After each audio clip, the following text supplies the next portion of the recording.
On a rock, head in hand, I sit. Long silver hair falls now to my lap, and my old tired wings rest now by my side, peaceful, still. Dawn. I watch the day come into being, the gentle approach of the sun, the world above, the world below, graced with light. And I, witness of 1,000 dawns, can't help but remember this morning near my passing, a long time ago, when for a moment these wings, which define my very angelhood, became invisible. There was a long spring festival in the countryside where I'd been sent. Adults and children alike danced and celebrated the end of winter shelter, the bountiful green beginnings, the harvests to come. My task was unique, you see, for I was sent to gather light. Our world then, our world now, both bleak and bright, always on the brink of night. So as the townspeople danced and sang, I opened my magic leather sack and let their light flow in. I went from town to town this way, and in each town I passed through, people greeted me with a generosity of spirit and gentle kindness, yet seeking light, I had little time to respond in kind. When I arrived in the last village, just when I had almost enough light, I was stopped. "I've heard about you," said a young man close to the age I was then. "You are the angel of light, gathering light to save us from the world's night." "That's right," I said, a little too proudly for an angel. "But if you truly are an angel, then where are your wings?"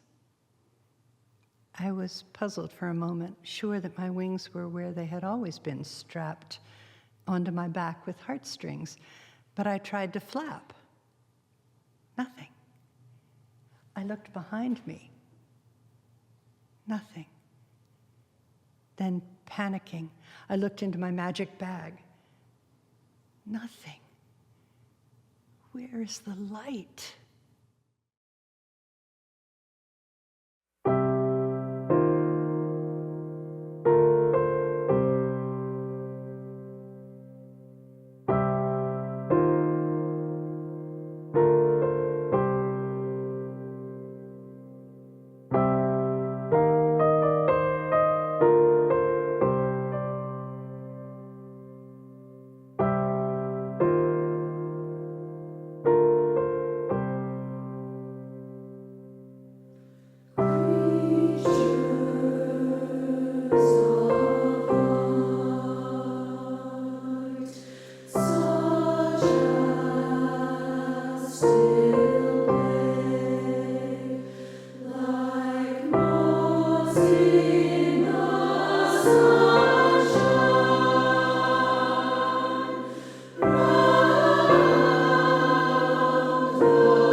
I'm Grace. That's what my father calls me anyway, although most days I'm not sure why. My friends call me Gray because I'm somewhere in the middle between black and white, boy and girl, angel and human. I do have wings though, and I'm 17 and hip, so they're tattooed. And I've even got a piercing in my nose. So this is how it goes. We've been hanging around up here for a while now, waiting for heaven to fall, waiting for a call. Every day we look across the sky, across the city, the urban playground for earthbound teenage angels. And every day we look, we see the city spread. We watch with dread the trees disappear, the rivers run dry. We anticipate the end of thousands of harvests. We watch with fascination angels in human form look without seeing, hear without listening, touch without feeling. I watch compassion disappear as if it were simply going out of fashion. Compassion out of fashion. As I suppose my wings might be, tattooed when I'm old and wise. So in a flurry, I transcend the borderland of the sky between you and me. I swoop down into the heart of New York City, of Montreal, of Moscow. I creep quietly through graffiti-covered alleyways looking for a message, looking for direction. I look into the eyes of the people passing by for a message, for a direction. And on one corner sits a woman with a boy child. She looks at me with innocent eyes. I touch her gently. She smiles, then cries. Around the bend, near the end of yet another shop-lined street, lies a man. I help him to his feet. And then I come to you. You look at me as if I were anything but heaven sent. You cannot see past my tattoos, my piercings, past all of me that is different from all of you. Yet, I am also the same, you see? And so you let me take your hand. Let me show you compassion, I say. I lead you to what used to be a garden. It was your father's when you were a child, but you had forgotten, you see. And in the meantime, it had become a parking lot. But look, I pointed, and pushing up through the pavement, a solitary red flower, unself-consciously perfect. I remember, you assure me, and so I leave you, graced. An adult child in the garden of your father.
am a small angel, 8 years old to be exact. I have a crooked nose and tiny wings. I like them because they make me a little bit different from everyone else, and that makes me special. I know I'm a special angel for other reasons too, because I am one of the only angels my age who has a human friend. She's like me, 8. Where she lives, it's almost springtime, and the flowers in her mother's garden are poking their heads up through the snow. But she's sad. At first, I thought it was because she couldn't see her own wings. But then I learned the other day it's because her best friend has just moved away, and she doesn't know who to love anymore. She's what adults call lonely. But I am a young angel with a big heart and tiny wings, and I know how to love. So I went to visit her before bedtime the other night as she sat at her window looking out at winter's end. And she smiled as I danced and sang my song, and she giggled, hiding her face in her hands when I threw myself into the snow and flapped my wings. And when I got up, there was a picture of me left behind in the snow. And I felt happy because the little girl had laughed. And I felt happy because now she could see love. Like a picture in the snow. Sweet child, I say, here at dawn from the rock of my old age. Sweet children, what do we do when the snow melts? When love remains, although love's imprint is gone? Once upon a time, I told you I couldn't see my wings, not because they weren't there, but because in seeking light, I had forgotten how to give it. The energy of generosity, of compassion, of love is circular. Inside, we know no differently. Look and see. Hear and listen. Touch and feel. Each of us inside, a child in the garden, a flower pushing through the pavement, an angel in the snow. Go.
see.